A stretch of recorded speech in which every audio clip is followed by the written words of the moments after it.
Assalamualaikum warahmatullahi wabarakatuh. Bagaimana kabar kalian hari ini anak-anak? Semoga kabar kalian hari ini selalu sehat dan dalam lindungan Allah Subhanahu wa taala. Pada pagi hari ini kita akan belajar tema 2 IPA dengan materi penyesuaian diri tumbuhan dengan lingkungan. Tapi sebelum ke materi, alangkah baiknya kalau kita berdoa dulu ya. Bismillahirrahmanirrahim. Raditu billahi robba wa bil islami dina wa bi muhammadin nabiyya wa rasula rabbi zidni ilma warzuqni fahma. Amin. Langsung ke materi ya.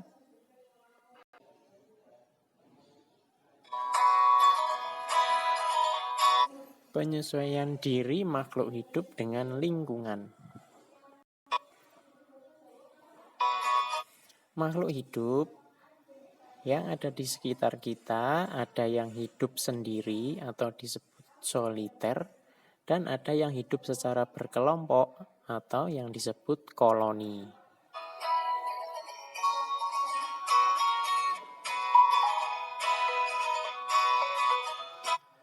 Tujuan hewan hidup berkelompok diantaranya ada 2. Yang pertama melindungi diri dari pemangsa, terus yang kedua untuk memudahkan mereka mencari makan.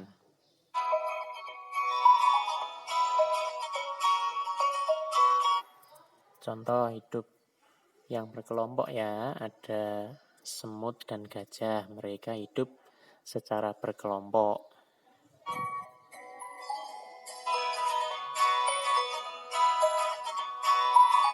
Terus berdasarkan tempat hidupnya, tumbuhan dibagi menjadi 4. Yang pertama ada tumbuhan xerofit, yang kedua hidrofit, yang ketiga higrofit, dan yang keempat tumbuhan yang hidup di daerah yang tidak terlalu basah dan tidak terlalu kering.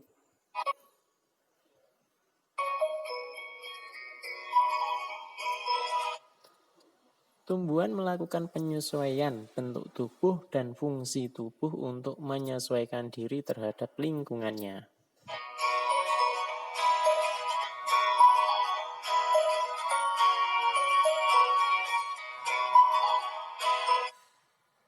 Yang pertama tumbuhan xerofit, yaitu tumbuhan yang hidup di lingkungan kering. Ciri-cirinya, tumbuhan xerofit memiliki ciri-ciri yang pertama, permukaan daun dilapisi lilin yang berfungsi untuk mengurangi penguapan. Yang kedua, daun berbentuk duri. Yang ketiga, akar panjang untuk mencari air. Dan yang keempat, batang mengandung cadangan air yang banyak. Contohnya kaktus dan lidah buaya. Gambarnya bisa kalian lihat, ada di samping layar.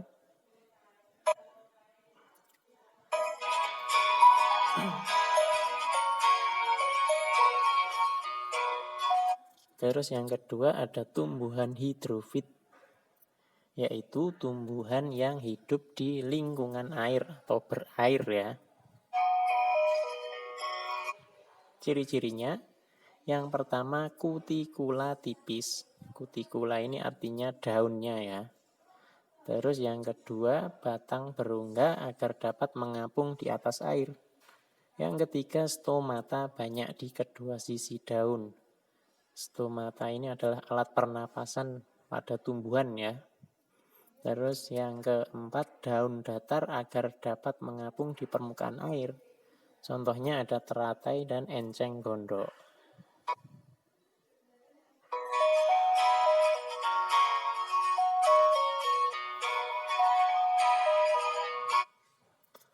Yang ketiga tumbuhan higrofit, yaitu tumbuhan yang hidup di lingkungan lembab. Contoh-contohnya atau ciri-cirinya, daun yang lebar dan tipis. Yang kedua, permukaan daun memiliki banyak stomata untuk mempercepat penguapan. Contohnya talas dan keladi.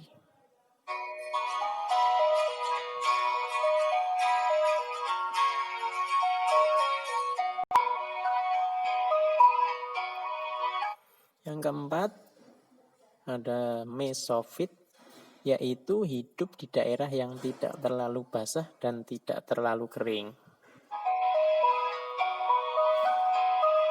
Contohnya ada mangga dan pepaya ya. Jadi mereka hidup di daerah yang tidak terlalu basah dan tidak terlalu kering.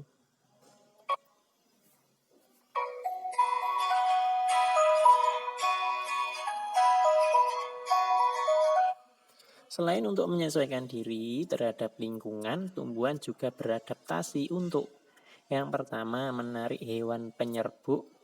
Hewan penyerbuk ini dapat berupa lebah dan kupu-kupu. Terus yang kedua mendapatkan nutrisi. Yang ketiga melindungi diri dari pemangsa, contohnya pada mawar, jarak, kecubung, dan putri malu.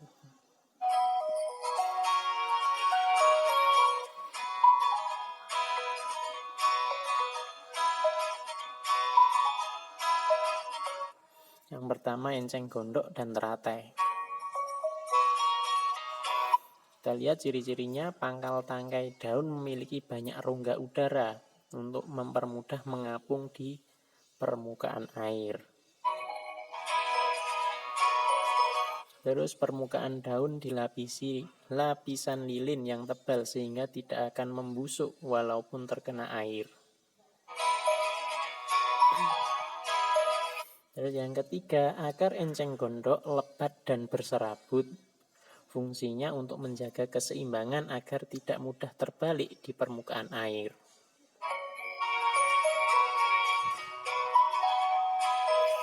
Terus yang kedua ada tumbuhan kantong semar.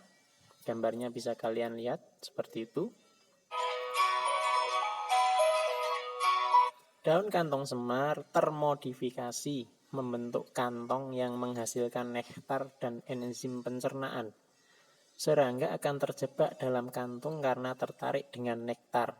Nektar ini berupa cairan yang sangat harum ya, baunya.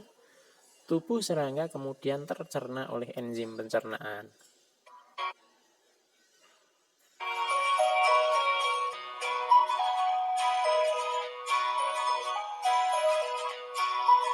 Terus yang ketiga ada Venus flytrap. Gambarnya bisa kalian lihat. Yang pertama, daun tumbuhan Venus berbentuk seperti dua tangkup dan memiliki rambut sensor. Terus daun tersebut akan menutup jika ada mangsa yang hinggap di daunnya. Nah, jadi gambarnya itu adalah daun Venusnya sedang menangkap serangga lalat ya, itu untuk dijadikan makanan.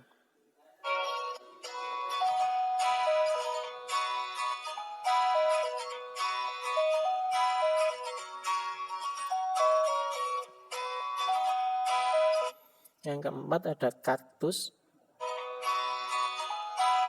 Batang membesar dan berdaging, digunakan sebagai tempat menyimpan air. Permukaannya dilapisi lilin untuk mencegah penguapan.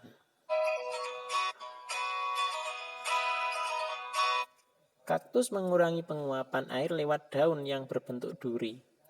Oleh sebab itu, kaktus dapat tumbuh pada waktu yang lama tanpa air.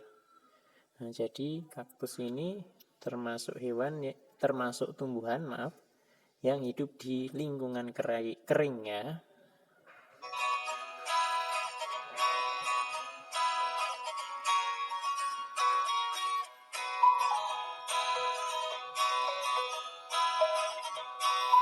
Yang kelima ada tumbuhan bakau atau mangrove. Bisa bakau, bisa mangrove kalian menyebutnya. Habitat bakau berlumpur dan didominasi oleh pasir. Oleh karena itu, tumbuhan bakau beradaptasi dengan memiliki akar tunjang yang membantu menyangga batang agar tidak roboh saat terhempas oleh ombak pantai. Jadi tumbuhan bakau ini banyak terdapat di lingkungan pantai ya.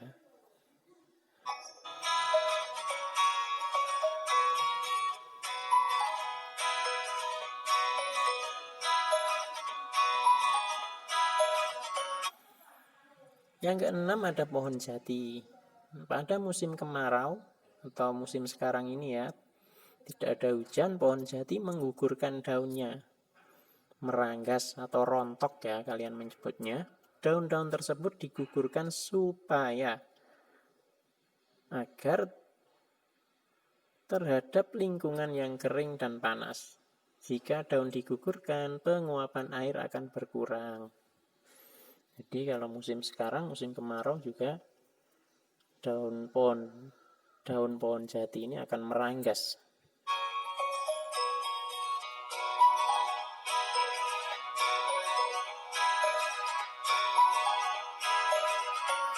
Terus yang selanjutnya ada mawar.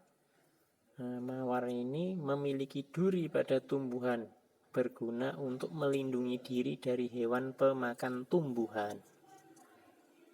Nah, fungsi dari duri ini melindungi dirinya agar tidak dimangsa oleh hewan ya.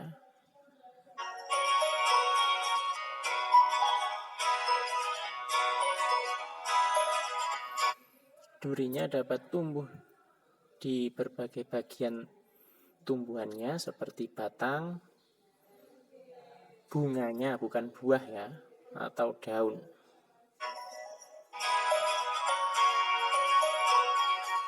Terus selanjutnya ada jarak dan kecubung. Semua bagian tumbuhan kecubung mengandung racun, terutama bagian daun dan bijinya. Seperti itu tumbuhan kecubung.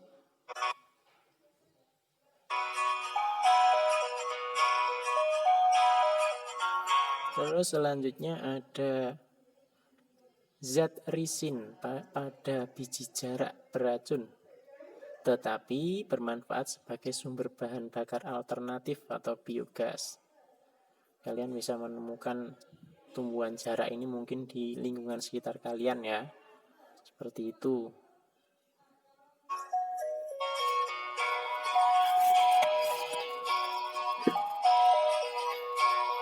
Terus selanjutnya ada tumbuhan putri malu. Daun putri malu ketika disentuh akan mengatup atau menutup dan seperti layu. Mengatupnya daun putri malu bersifat sementara. Tujuannya yaitu membuat hewan yang tadinya akan memakan tumbuhan tersebut mengira bahwa tumbuhan telah layu dan tidak enak dimakan. Kalian bisa melihat videonya seperti itu.